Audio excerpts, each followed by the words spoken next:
I served in areas of heavy dioxin spraying in Vietnam. I thought I had survived the war and would be able to return to normal life until my firstborn was hit by friendly fire, a chemical weapon that can cripple or kill.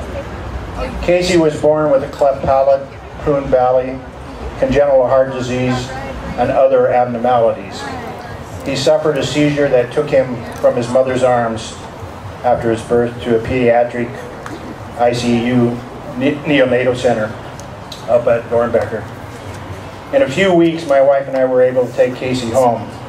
Our life was anything but normal. What with learning to care for Casey's special needs and hundreds of doctor's appointments. A year later, our second child was born, healthy, beautiful baby girl we named Harmony. Now, I'm a grandfather.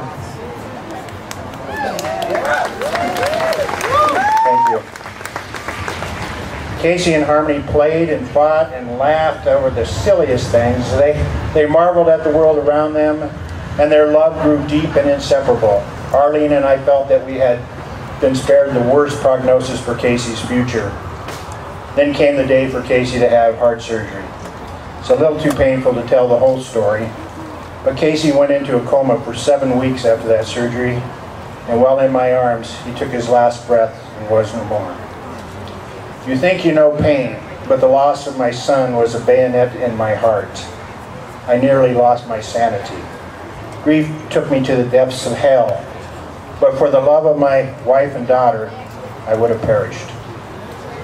I know now what it is like to be Vietnamese, to have your heart ripped out, to stand by helplessly and watching your children suffer, to see them as prisoners in their own bodies, and losing them because of a war that should never have been and a toxic chemical that should never have been used.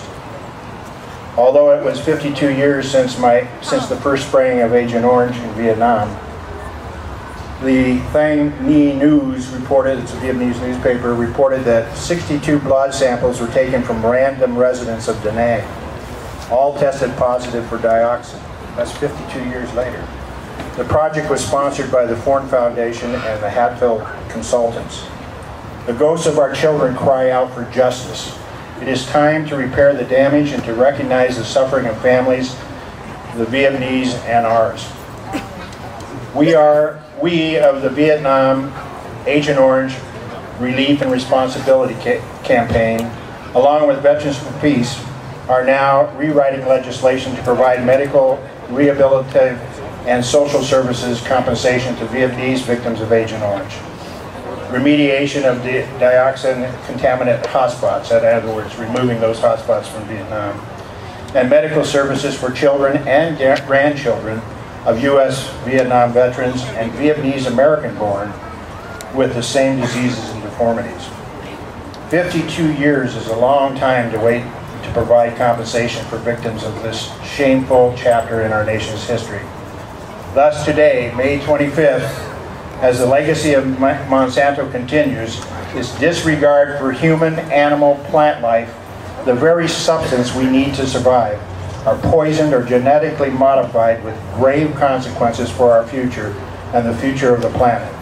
Therefore, I and we of the Vietnam Agent Orange Relief and Responsibility Campaign and Veterans for Peace are here with you in solidarity against the March Against Monsanto, here and all over the world. Down with Monsanto. Thank you.